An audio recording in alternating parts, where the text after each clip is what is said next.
नमस्कार दोस्तों, मैं डॉक्टर रूपाली आप सभी का बहुत बहुत स्वागत करती हूँ सिंपल हिंदी वेज में।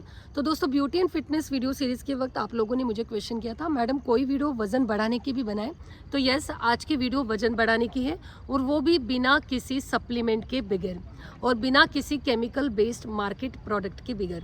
तो आप नेचुरल होममेड फूड के साथ आपका वज़न किस तरह से बढ़ा सकते हैं, ये सारी डिटेल्स इस वीडियो में मैं आपको देने वाली हूँ। चाहे वो स्कूल में पढ़ने वाले बच्चे हो, या फिर कॉलेज में पढ़ने वाले यंगस्टर हो, या फिर स्ट्रेस से सफ़र होने वाली हाउसवाइफ हो, या फिर वर्किंग एम्प्लॉयज़ ही क्यों ना हो, और साथ में ओल्ड एज से सफ़र होने वाले लोग हैं, तो उन लोगों के लिए अपनी वज़न बढ़ाने के लिए क्या क्या करना चाहिए। तो आज की वीडियो में मैंने वजन कम होने की कॉजेज़ कौन कौन सी होती है, हाई कैलोरी डाइट के साथ न्यूट्रिएंट रिच डाइट आपको कैसे लेना चाहिए, daily do's and don't regulation आपको कैसे फॉलो करने चाहिए, और कोई भी टारगेट अचीव करने के लिए आप खुद को मोटिवेटेड कैसे रख सकते हैं, कंसिस्टेंट कैसे रख सकते हैं, और साथ में जिन लोगों को कोई बीमारी है, इलनेस है, जिसकी वजह से उनका वजन नहीं बढ़ रहा है, तो उनको कौन कौन सी मेडिसिन्स प्रिकॉशंस लेनी चाहिए, ये सारी डिटेल्स इस वीडियो में मैंने आपको बताई है। तो ये पूरी वीडियो इन्फॉर्मेटिव है दोस्तों, इसे आप अंत तक देखिए, और इस वीडियो को जिन लोगों का वजन कम है उनमें ज़्यादा से ज़्यादा इस वीडियो को शेयर करिए, आपके दोस्तों में शेयर करिए, फैमिली मेम्बर में शेयर करिए, रिलेटिव्स में शेयर करिए, और इस वीडियो को ज़्यादा से ज़्यादा लाइक सब्सक्राइब करिए। तो चलिए दोस्तों, शुरू करते हैं। सबसे पहले हम वजन कम होने की कॉजेस डिटेल में डिस्कस करते हैं। सबसे पहले नंबर 1 कॉज जो है वो है जेनेटिक। तो जिस फैमिली में लंबे लोग रहते हैं, हाइटेड लोग रहते हैं, तो वो नेचुरली लंबे लोग पतले रहते हैं, उनमें वेट कम रहता है, तो लंबे लोग जनरली पतले दिखाई देते हैं।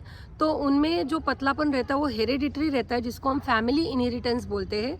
नंबर 2 जो इसमें कॉज है वो है those who are suffering with the disease and those who are hospitalised for the longer time. जो लोग लंबी टाइम से हॉस्पिटल में एडमिट है, लंबी टाइम से बीमारी से सफ़र हो रहे हैं, तो उन लोगों में रिकवरी के बाद low energy, low stamina, weakness and weight loss दिखाई देता है। नंबर 3 जो है old age. As per the age grow आपकी एनर्जी कम होती है, आपका स्टेमिना कम होता है, और फिर आपका वजन कम हो जाता है। नंबर 4 कॉज है जो लोग क्रोनिक डिसीजेस से सफ़र हो रहे हैं, जैसे ट्यूबरकुलोसिस, एनीमिया या टाइफॉइड, ये फीवर से सफ़र हुए, तो उन पेशेंट में भी लो एपेटाइट होने की वजह से लो वेट हमें दिखाई देता है। नंबर 5 जो इसमें इंपॉर्टेंट कॉज है वो है हार्मोनल इम्बैलेंस। जो पेशेंट डायबिटीज़ से सफ़र हो रहे हैं, mainly type 1 diabetes is associated with weight loss, और उनमें भी हमें पतलापन दिखाई देता है। और नंबर 2 इसमें इंपॉर्टेंट है थायराइड। तो थायराइड में hyperthyroidism is mainly associated with loss of weight, तो इनमें भी हमें पतलापन दिखाई देता है। नंबर 6 इसमें इंपॉर्टेंट है जो लोग स्ट्रेस लेते हैं, चाहे वो हाउसवाइफ हो या फिर वर्किंग एम्प्लॉयज़ हो, जो स्ट्रेस लेते हैं उनमें भी एपेटाइट कम होता है, डाइजेशन इम्प्रॉपर होता है, उनमें भी हमें वजन कम दिखाई देता है। नंबर 7 जो है वो बच्चों के लिए इंपॉर्टेंट है। जो बच्चे पतले दिखते हैं उनमें कोई बीमारी अगर है तो उसे हमें इन्वेस्टिगेट करना चाहिए। मेनली जो बच्चों में रिकरेंट थ्रोट इन्फेक्शन होता है, टॉन्सिलाइटिस जैसी कंडीशन होती है, उन बच्चों में वेट लॉस हमें दिखाई देता है। और जिन बच्चों में रेगुलरली हमें वर्म्स की टेंडेंसी दिखाई देती है, वर्म्स की मेडिसिन देने के बाद भी उनका वजन कम दिखाई देता है, तो उन बच्चों के लिए भी हमें स्पेसिफिकली मेडिसिन देकर ट्रीट करके उनका वजन बढ़ाना चाहिए। नेक्स्ट इंपॉर्टेंट है जो बच्चे लगातार हाई स्पोर्ट्स एक्टिविटी में इन्वॉल्व है, और उनकी फिजिकल एक्टिविटी डेली ज़्यादा रहती है, और उनकी फॉल्टी ईटिंग हैबिट से और फॉल्टी न्यूट्रिएंट इनटेक है, तो उन बच्चों में भी हमें वेट लॉस दिखाई देता है।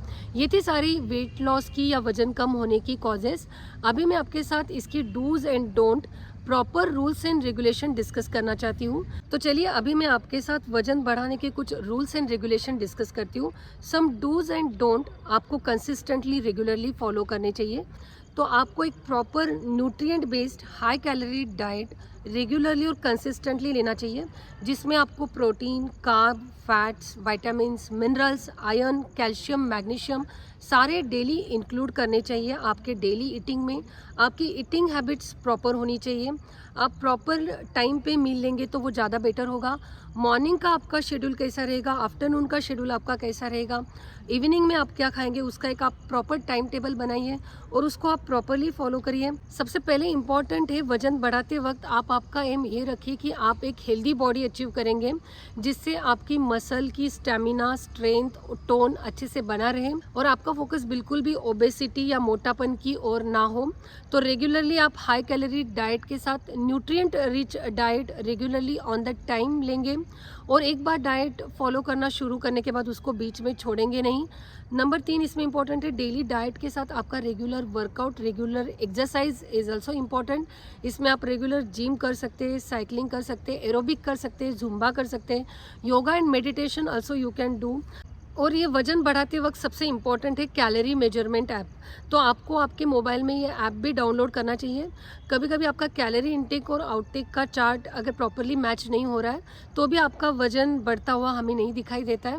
तो आपको डेली कैलोरी इनटेक में आपको देखना चाहिए, अगर आप 100 ग्राम कैलोरीज ले रहे हैं और अगर आपका वर्कआउट 100 से ज़्यादा हो रहा है तो डेफिनेटली आपका इनटेक कम हो रहा है, और अगर आपका वर्कआउट ज़्यादा है तो आपका इनटेक भी आपको ज़्यादा रखना चाहिए। तो इसलिए आपको कैलोरी मेजरमेंट ऐप को रेगुलरली ट्रेस करना आना चाहिए।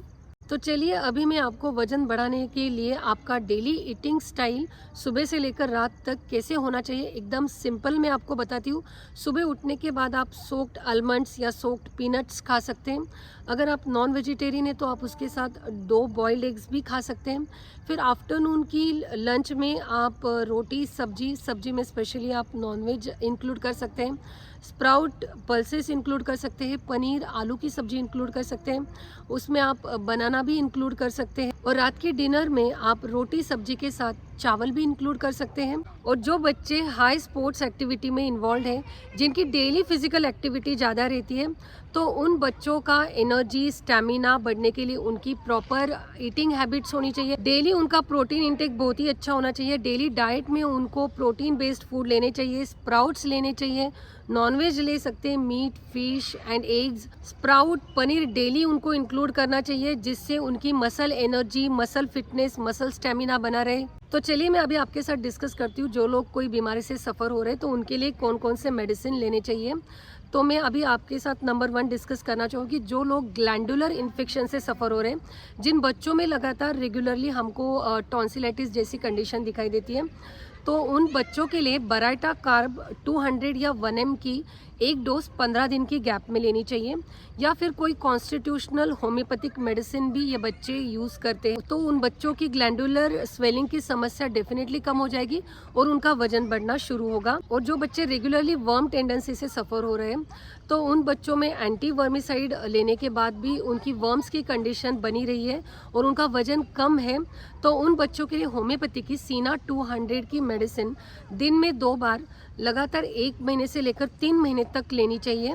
जो लोग हार्मोनल इम्बैलेंस से सफ़र हो रहे हैं, जैसे थायराइड हार्मोन की इम्बैलेंस है, हाइपरथायरॉयडिज्म जैसी कंडीशन है, तो वो पेशेंट के लिए आयोडम 1 mg की डोज 15 दिन के बाद अगर वो लेते हैं तो उनकी ये कंडीशन डेफिनेटली कम होती है, उनमें भी वजन बढ़ना शुरू होता है। फिर नेक्स्ट इंपॉर्टेंट होम्योपैथिक टॉनिक है, वो है अल्फा अल्फा माल्ट। जिन बच्चों में वजन कम है, या फिर जो लोग ओल्ड एज से सफ़र हो रहे हैं, या फिर जो हाउसवाइफ है जिनमें वजन कम है, उनके लिए अगर ये टॉनिक का 1-1 चम्मच 1 कप दूध में दिन में 2 बार लेती है तो उससे भी उनकी एपेटाइट इंप्रूव होती है और वजन बढ़ना शुरू होता है। तो ये सारी होम्योपैथी की मेडिसिन अगर आप होम्योपैथिक डॉक्टर को कंसल्ट करके लेते हैं तो ज़्यादा अच्छा है। अगर आप मुझे कंसल्ट करना चाहते हैं तो आप मुझे ज़रूर मैसेज करें, मैं आपको ज़रूर मदद करूँगी। तो दोस्तों आज के वीडियो में मैंने वजन बढ़ाने के लिए आपको नेचुरल होममेड डाइट बताया है, हाई कैलोरी डाइट, उसके साथ न्यूट्रिएंट रिच डाइट मैंने आपको बताया, और जिन पेशेंट को मेडिसिन लेने की ज़रूरत है वो भी मैंने आपके साथ डिटेल में डिस्कस की है। इसके do's and don't and regulation आपके साथ डिस्कस किए। तो ये वीडियो अगर आपको अच्छी लगी, इंपॉर्टेंट लगी, इन्फॉर्मेटिव लगी तो इस वीडियो को आप ज़्यादा से ज़्यादा आपके दोस्तों में, फ्रेंड सर्कल में, रिलेटिव में और जिन लोगों का वजन कम है उनमें ज़रूर शेयर करें और इस वीडियो को ज़्यादा से ज़्यादा लाइक, सब्सक्राइब करिए। तो मिलते हैं दोस्तों अगली बार एक नई वीडियो में, तब तक स्टे सेफ, स्टे हेल्दी।